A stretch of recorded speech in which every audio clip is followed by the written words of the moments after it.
Hi, I'm Mark Edwards and welcome to Travelog. I've donned my ridiculous beanie and enough layers of thermals to make the Michelin man look like he's on a diet, and I've headed up to the northeasternmost major city in China. That's Harbin. Here the weather averages out at about minus 14 degrees, which feels about right for today. So grab yourself a nice hot cup of tea and enjoy the trip around the ice city. I may seem somewhat red-faced and unhappy, but don't be fooled by first impressions. That's right, it's time to dust off those thermals, don those woolly hats, and slip on your coloured moon boots. Because you're heading to Harbin, where it's freezing, but fun. Harbin is a city that embraces its weather. Blessed or cursed, depending on your feelings, with one of the coldest climates in Asia, the city promotes its winter as its peak tourist season, with considerable success, as you'll see. It's also worth visiting in the summer, but you'll find Harbin filled with more visitors braving the minus 20 degrees Celsius weather and howling Siberian gales. Chinese New Year is the biggest and most important holiday on China's festive calendar. A time to be with your family eating good food and letting off countless fireworks. So I'm lucky that I'm here during, as we're approaching Chinese New Year, and the entire city is beautiful. There's people putting their ears about because I think there's some fireworks going to be going off. There we go, just go behind. And it's at this point of the year where you will find lots and lots of fireworks stands like the one we've got here, where you can buy all sorts of fireworks that can pack serious amounts of horsepower. There's also, the whole city is lit up with ice lanterns, so it's a cocktail of fireworks and lanterns. Enjoy.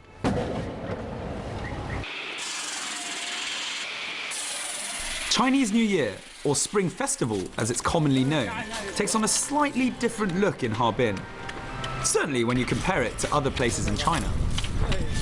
You'll still find the red lanterns, which are synonymous with any Chinese time of celebration. However, you will also be greeted by the sight of endless ice lanterns scattered all over the city. Everywhere you go, you'll be confronted by these wonderful ice designs that give the whole city an almost fairy tale-like quality.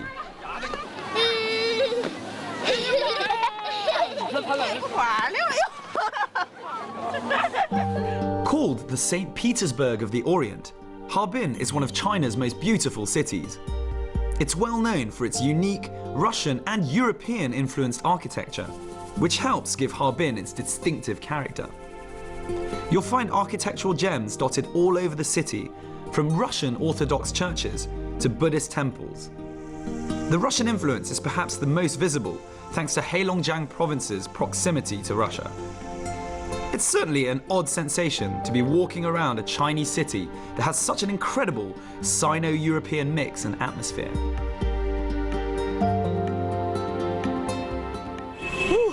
Now, Harbin is an extremely special city. You'll find different types of European architecture here, and predominantly Russian, like you can see behind me. This is the must-see site, or one of the must-see sites in Harbin. It's the Cathedral of St. Sophia, built in 1907. I'm going to take a lot of photographs. Let's go and have a look. I'm not the only one who thinks that going camera crazy here is a good idea. St. Sophia's Cathedral is one of Harbin's most photographed landmarks. It really is one of the most beautiful and interesting sights in the city. Set in its own square, it dominates this part of Harbin with its glorious dome. An idyllic setting for a wedding, perhaps. It would definitely be too cold for me. I might not be that keen on minus 20 degrees Celsius weddings, but feeding pigeons is always a bit of a laugh, wherever you are. In fact, if it wasn't for the imminent threat of frostbite, I could almost imagine I was in St. Mark's Square in Venice. Pigeons everywhere.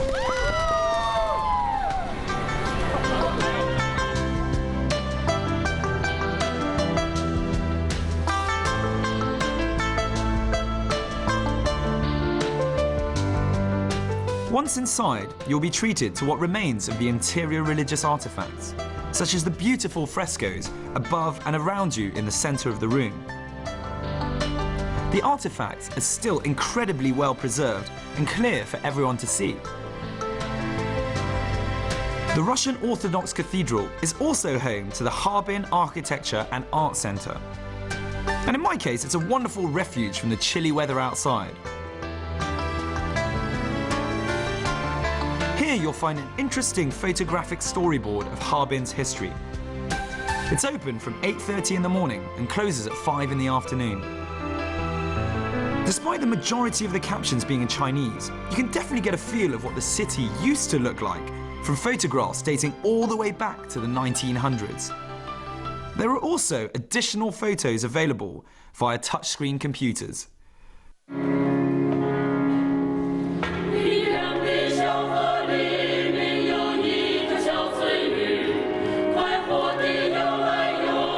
This is not the only treat in store for you. Every day there are performances taking place in the cathedral, and I was lucky enough to enjoy a sumptuous concert by the professional Chinese choir that performs here once a week. It was an experience in itself to listen to this mixed choir singing wonderful hymns in Chinese. All of the performances begin at 2 p.m, and I would recommend coming here about then, as you'll also be treated to the best type of lighting with which to enjoy the interior. That said, I did also get a chance to see the cathedral in the evening, when the nightlight bathed St. Sophia's in a different yet still beautiful glow. Yeah, this was definitely one of the more relaxing afternoons I've had. I literally had to be dragged out of here, so reluctant was I to leave behind the warmth and also the magnificent songs. If you can drag yourself away, you can try seeing the HAERBIN Mosque or the Jila Temple as well.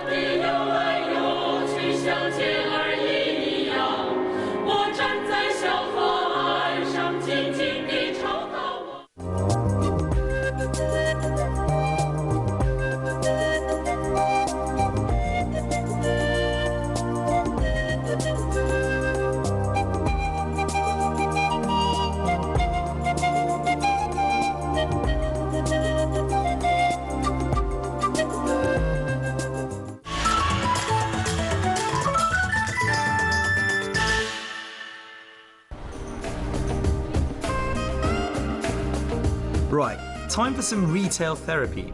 And in Harbin, there's no better place than on Zhongyang Dajie, the city's main shopping street, with a sublime mix of Chinese and Western shops. Built in 1898, the street is 1,450 meters long and embraces all sorts of different types of architecture. You've got Baroque, Renaissance and modern day.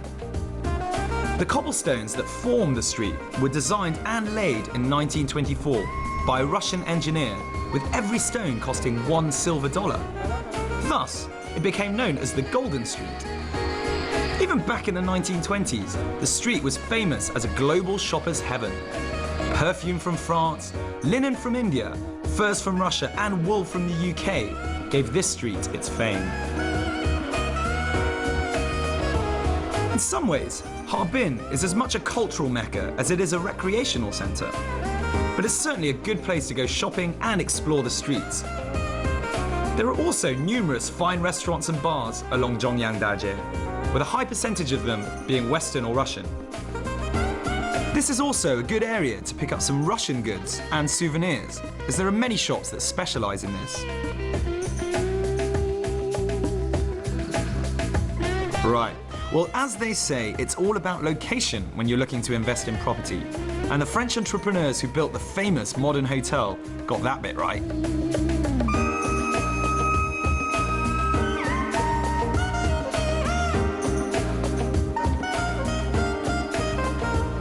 So I've just strolled in from the Zhongyang street behind me, one of the more busiest streets in Harbin, which interestingly has a lot of European architecture. And I've come here to the oldest hotel in the whole of Harbin. It was built in 1906, I've been told, and is a wonderful mix of modernity, like its name suggests. It's called the Modern Hotel, and tradition. So we've got antiquated artifacts here, you know, what the hotel used to have in 1920s, 1913 here, and also just a very relaxing modern hotel.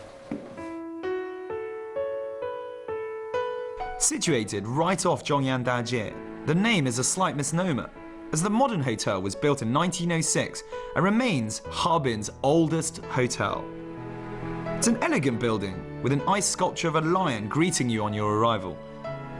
The hotel is bursting with character and has marble and carved woodwork decorating its public areas. The rooms are modern while still retaining an almost Baroque style. It's one of the many hotels that can be found in the city centre. If you're more into five-star chains, then there's an impressive Shangri-La Hotel which overlooks the Jiaolin and Stalin parks, making it the perfect place to stay during Harbin's famous Ice Lantern Festival.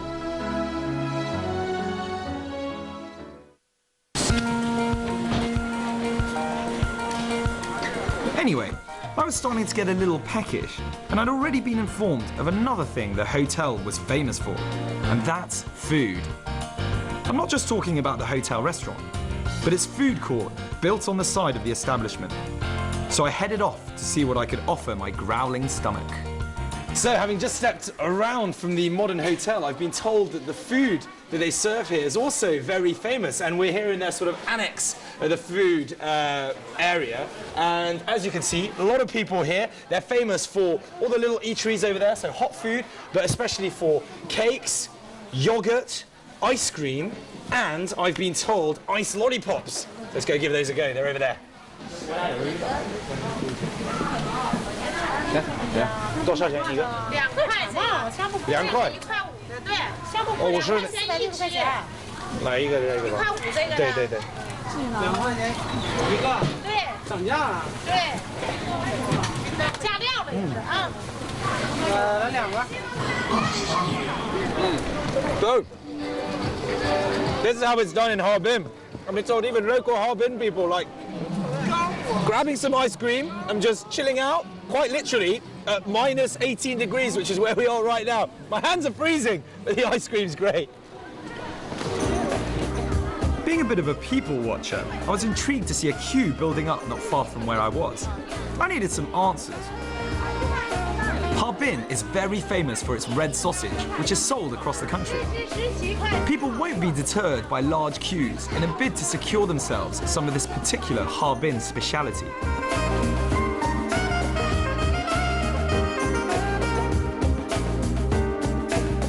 As you'll find in any other of the major Chinese cities, Harbin offers a good balance of Western and Chinese food.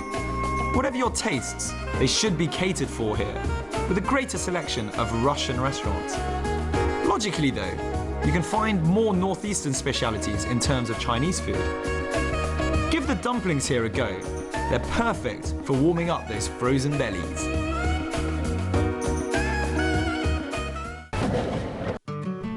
The city at night is a treat in itself. Thanks to the ice lanterns and ice sculptures, as well as the frosty weather, walking around after dark feels totally surreal. As though you're in some winter wonderland rather than a large city. I think this is certainly something that adds to Harbin's uniqueness. On a slightly different note, I couldn't help but feel a tiny bit emasculated by all the local Harbin people. I mean, there I was with my thermal underwear and enough layers to open my own clothes store. And I spot a local Harbin girl wearing a jumper and a thin jacket, and no hat. You're still having so much fun.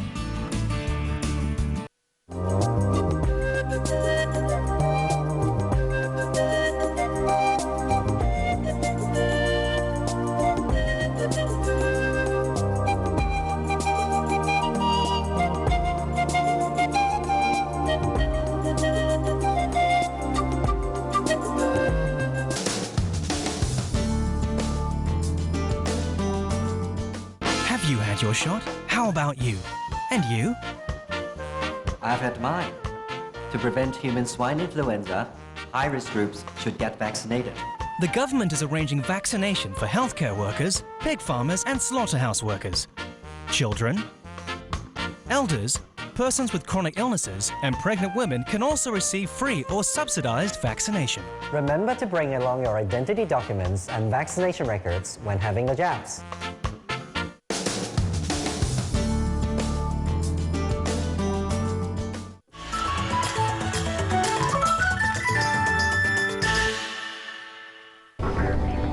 Having persuaded myself that my masculinity wasn't being brought into question, and I actually looked good with 12 layers on, I then heard a rumor about some people who were going to make me feel even worse. Could it be true? Swimming in the river with nothing but a bikini or Speedo on at this time of the year? So I headed straight for the eye of the storm, the Songhua River. Also known as the Sungari River in English, it is the largest tributary of Heilongjiang Province's eponymous Heilong River. In winter, it's simply an enormous ice rink filled with fun activities to do. Caught up in the sort of peaceful environment that only this type of weather can create, it's not difficult to get involved. People of all ages were messing about on the ice. It's a magnificent haven of calm where you can ride sleighs pulled by dogs, go ice skating, or just live a little vicariously, trying not to end up in a heap every 2 minutes. Clearly I've put on the wrong hat today. There seems to be a group of people having fun. Let's go and see what they're doing. What do you do in HAERBIN on your day out? Hello. You were干嘛？干什么？抽冰嘎。冰嘎，加我。好，给你玩。为什么你们有一样的帽子吗？因为我们是冬令营的营员，给你带来是一个团体。带一个，我试一试吧。来，白熊。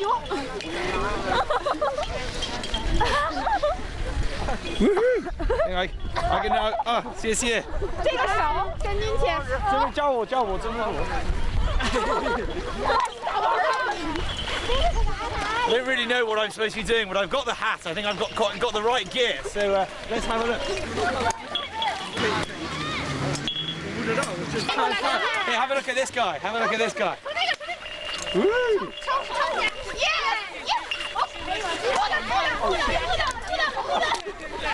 So at least I think it manages to keep you quite active. This is good. I mean, it's not too cold. This hat's great. Woo!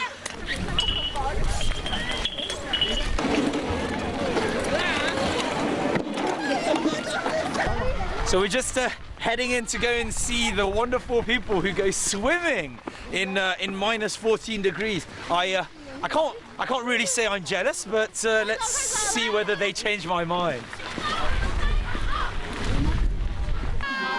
I'm not going to lie, I was absolutely